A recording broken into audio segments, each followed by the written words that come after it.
Assalamualaikum warahmatullahi wabarakatuh. Ibu Dian, gimana kabarnya hari ini? Semoga dalam keadaan sehat selalu ya. Kami dari kelompok 2 yang terdiri dari saya sendiri, Hatifah Safitri, Ide Wanina Ayu Yuliana, dan Zifora Kazaski. Dalam kesempatan kali ini, ingin memaparkan proposal penelitian eksperimen untuk memenuhi ujian akhir semester mata kuliah penelitian eksperimen yang diampu oleh Ibu Dian Din Atuti Mulia. Konon katanya nih, siapapun yang akan bergosip bersama Anda, maka akan bergosip tentang Anda. Nah, percaya nggak dengan hal itu? Lalu, siapa dari kita yang juga suka bergosip? Terus, kenapa ya kok gosip itu sangat menyenangkan? Nah, kalau dilihat, sangat menarik kan? Apalagi kita telusuri tentang gosip secara mendalam. Oleh karena itu, dalam penelitian ini, kami memilih fenomena persepsi bergosip di tempat kerja. Fenomena ini sangat menarik menurut kami, dan sebenarnya dalam ranah studi psikologi, bergosip merupakan topik atau fenomena sosial yang tergolong baru, namun cukup banyak mendapat perhatian dari para ahli. Lalu, apa yang akan kami paparkan nanti? Yang pasti, rumusan masalah fenomena atau bergosip tersebut, tujuan dan manfaat penelitian, kemudian variabel dan hipotesisnya, dan yang tidak kalah penting adalah metode, prosedur, dan etika yang juga akan kami bahas nanti. Coba ya, kita ngulik ke belakang nih, sedikit sejarah mengenai penelitian yang berfokus pada gosip. Jadi dalam ilmu psikologi, gosip merupakan topik baru yang menarik perhatian banyak ahli. Ini terbukti ketika di tahun 1988, Donald J. Sharpton membuat alat ukur gosip bernama Gossip Factor Questionnaire, atau yang disingkat dengan GFQ. Dengan 24 pertanyaan. Lalu Foster mengembangkan model teoritis GFQ ini pada tahun 2004 untuk menjelaskan fungsi gosip. Namun model ini belum teruji secara ilmiah. Peneliti lain pun mencoba membuat alat ukur yang lebih baik seperti Lowry dan Tosi pada tahun 2008 dengan skala 3 item. Kemudian Kuo pada tahun 2015 dengan 10 item untuk gosip di tempat kerja, dan Wu pada tahun 2018 dengan 3 item untuk mengukur gosip negatif di tempat kerja. Pada dasarnya, manusia itu membutuhkan interaksi sosial dalam kehidupan sehari-hari. Salah satunya melalui komunikasi seperti bergosip. Di Indonesia, gosip umumnya dipandang sebagai perilaku negatif yang merugikan, baik bagi objek gosip maupun pelakunya. Jadi secara alami, orang lebih tertarik membicarakan keburukan atau kegagalan orang lain, sehingga gosip sering dianggap sebagai bentuk komunikasi yang buruk. Meskipun gosip sering dipandang negatif, tapi faktanya gosip adalah fenomena sosial yang sudah menjadi bagian dari kehidupan manusia. Bahkan menurut Grosser, Kidwell, dan LaBianca, 2/3 percakapan manusia yang membahas perilaku orang lain atau bergosip termasuk di lingkungan kerja. Coba bayangkan. Lalu kenapa sih di lingkungan kerja?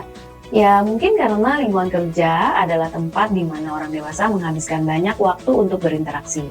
Bergosip di tempat kerja sangat umum dan hampir tidak bisa dihindari. Untuk itu, mari kita telah lebih jauh. Sebenarnya, apa definisi gosip di tempat kerja menurut para ahli? Menurut Taylor tahun 2005, gosip menjadi cara mudah untuk berkomunikasi dengan rekan kerja. Sedangkan menurut Littman dan Pezzo pada tahun 2005, gosip merupakan kegiatan berbagi ide dan pengalaman. Lalu Ider dan Enke di tahun 1991, gosip membentuk norma dan prinsip kelompok. Dan gosip sebagai hiburan serta cara menjaga persahabatan menurut Fine dan Rosno pada tahun 2010. Bahkan menurut Farley pada tahun 2020, gosip sering digunakan untuk mengurangi stres di tempat kerja. Dalam penelitian ini, sebelumnya kami sudah mengamati perilaku bergosip di tempat kerja selama 4 hari pada 6 karyawan untuk melihat kesesuaian fenomena tersebut dengan hasil penelitian sebelumnya. Setelah itu, kami melakukan wawancara langsung dengan 5 karyawan karena sangat disayangkan 1 orang tidak bisa hadir. Wawancara dilakukan dengan menggunakan metode Focus Group Discussion atau FGD. Dari observasi dan wawancara, ditemukan beberapa kesamaan dengan penelitian sebelumnya, yaitu yang pertama, pelaku gosip tidak tahu pasti definisi gosip, sehingga mereka bergosip karena berada di lingkungan kerja bersama rekan. Kemudian yang kedua, topik gosip paling sering adalah tentang rekan kerja. Ketiga, gosip dianggap pertukaran informasi berharga yang hanya dibagikan dalam kelompok tertentu. Keempat, gosip digunakan untuk mempererat hubungan dan keakraban. Dan yang terakhir, yaitu nomor 5, Gosip dianggap wajar selama tidak merusak reputasi orang yang dibicarakan. Kemudian kami menyimpulkan bahwa gosip adalah pembicaraan evaluatif antara dua orang atau lebih tentang pihak ketiga yang tidak hadir. Kontennya bisa negatif atau positif, dan kebenarannya bergantung pada sumber informasi. Temuan menarik yang ingin kembangkan lebih jauh oleh kami dan sejalan dengan penelitian sebelumnya adalah faktor-faktor apa saja yang bentuk persepsi individu, dalam hal ini karyawan. Pada akhirnya, kami menurunkan beberapa hal di bawah ini sebagai rumusan masalah penelitian. Yang pertama, seberapa pentingkah faktor kebenaran informasi sebagai konten gosip? Yang kedua, apa yang menentukan diterima atau ditolaknya sebuah informasi dari konten gosip? Dan yang ketiga adalah seberapa besar keinginan untuk membalas gosip yang terjadi di lingkungan kerja. Selanjutnya, pemaparan akan dilanjutkan oleh rekan saya, Zipora. Baik, terima kasih Kak Hatifah. Selanjutnya saya akan menjelaskan mengenai tujuan dari penelitian ini. Tujuannya adalah untuk menemukan gambaran yang lebih spesifik bagaimana hubungan antara variabel independen dan variabel dependen yang ditetapkan dalam perilaku bergosip di tempat kerja. Perilaku bergosip sebagai aktivitas sosial yang dipengaruhi oleh banyak faktor pada penelitian ini lebih dapat dikontrol, sehingga memungkinkan temuan empiris yang lebih dapat dipertanggungjawabkan.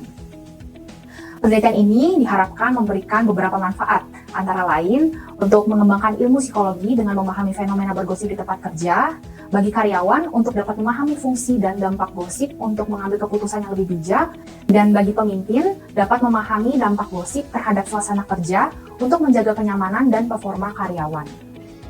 Variabel-variabel pada penelitian ini antara lain yang pertama adalah variabel independen. Dalam penelitian ini terdapat 3 variabel independen, antara lain isi pembicaraan evaluatif yang bersifat negatif atau positif, konten gosip yang berhubungan dengan pekerjaan atau pribadi, dan informasi langsung atau tidak langsung yang dilaporkan oleh si tukang gosip. Kemudian variabel dependen yaitu yang pertama kebenaran informasi gosip, kedua dapat tidaknya gosip diterima, dan yang ketiga niat retributif terhadap organisasi di mana gosip terjadi. Yang terakhir adalah variabel kontrol, di mana manipulasi diukur dengan menggunakan satu item yaitu questionnaire, di mana item terkait pekerjaan disebut konten bukan gosip, dan item orang pertama diutarakan sebagai tangan pertama yang menerima informasi. Nah, dalam penelitian ini juga terdapat 4 hipotesis yang akan dibuktikan.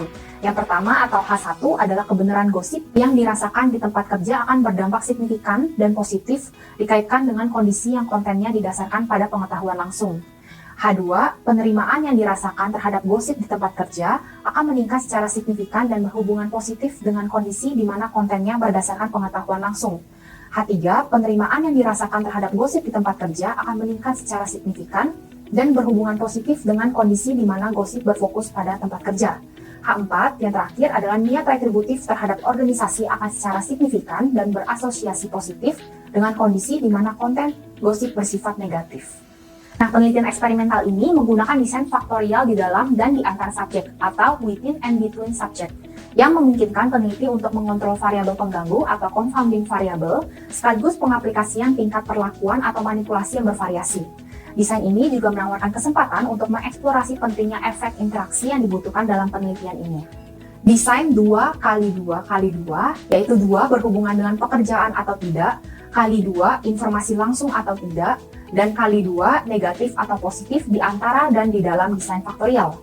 Manipulasi di antara variabel bebas adalah sifat gosip, baik pribadi atau terkait pekerjaan, dan kepastian informasi, baik dari tangan pertama atau dari temannya, teman gosip.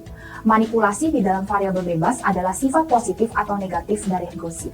Baik, selanjutnya akan dilanjutkan oleh rekan saya, Kak Ina. Terima kasih, Zi. Akan saya lanjutkan pada bagian responden penelitian.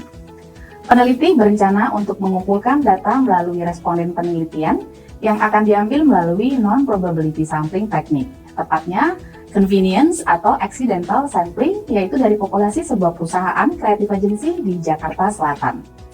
Mengacu pada penelitian sebelumnya, menurut Myers, Gams, dan Guarino 2006 page 375 dan Tabachnik and Fidel tahun 2001 halaman 329 dan Senjan 2001 bahwa setiap sel dari desain eksperimen yang akan menggunakan analisis ANOVA memiliki setidaknya 20 kasus dan harus melebihi jumlah variabel independen yang diteliti. Pada penelitian ini, kami memilih 3 variabel independen, sehingga jumlah minimal responden yang diperlukan adalah 20 kali 3, yaitu 60 responden. Sebagai data cadangan, peneliti akan menyiapkan 80 responden. Selanjutnya adalah instrumen penelitian. Instrumen penelitian ini adalah 2 buah video dengan sketsa atau vignette yang terbagi menjadi beberapa segmen kombinasi atribut gosip yang bervariasi sebagai gambaran atau contoh gosip yang terjadi di tempat kerja. Kedua video ini dibedakan dari sifat konten informasi atau gosipnya, yaitu positif dan negatif.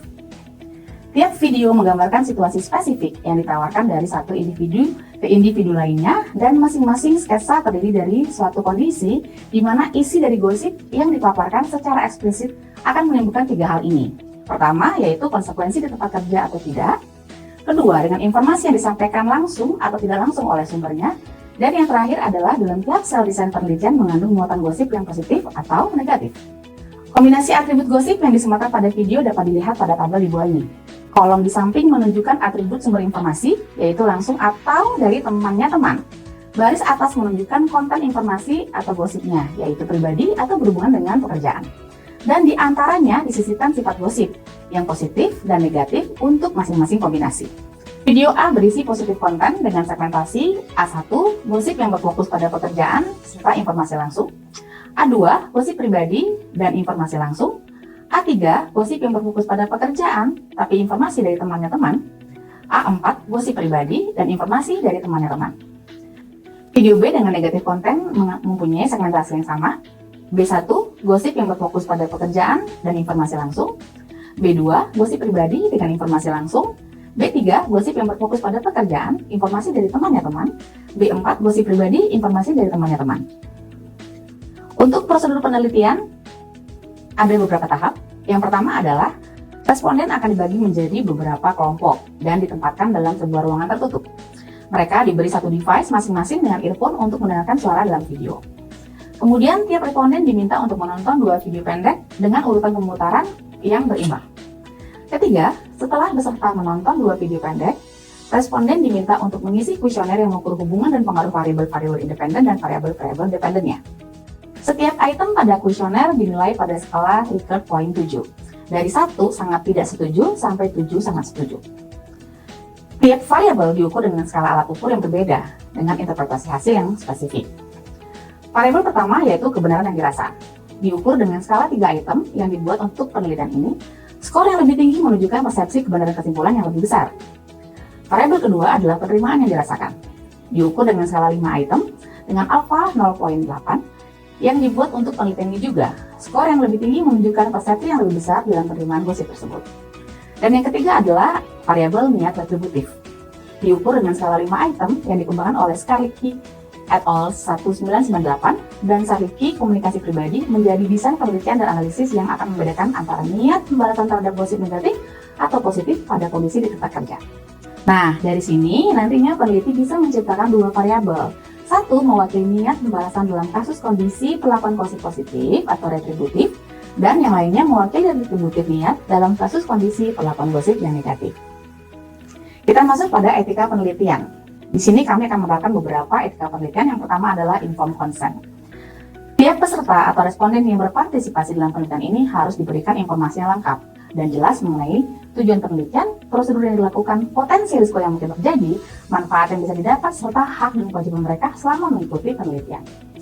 Yang kedua adalah kerahasiaan atau confidentiality, di mana pentingnya menjaga kepercayaan peserta atau responden penelitian terhadap penelitian ini.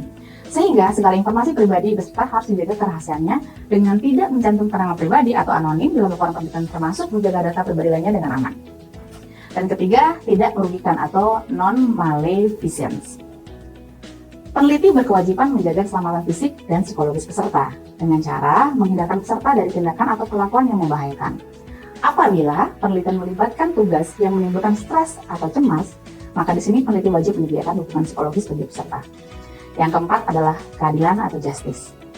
Setiap peserta berhak diperlakukan secara adil dan setara. Tidak diperkenankan untuk memberikan beban penelitian lebih pada kelompok peserta tertentu, misalnya penelitian yang melibatkan individu dengan beberapa etnis dan suku. Yang kelima adalah debriefing. Jika di awal penelitian terdapat informasi yang disembunyikan, maka pada akhir penelitian, peneliti mempunyai kewajiban untuk memberikan penjelasan mengenai tujuan penelitian yang sebenarnya kepada peserta. Demikian presentasi kami untuk ujian akhir semester dengan mata kuliah metode penelitian eksperimen. Terima kasih Ibu Diantin. Salam sejahtera.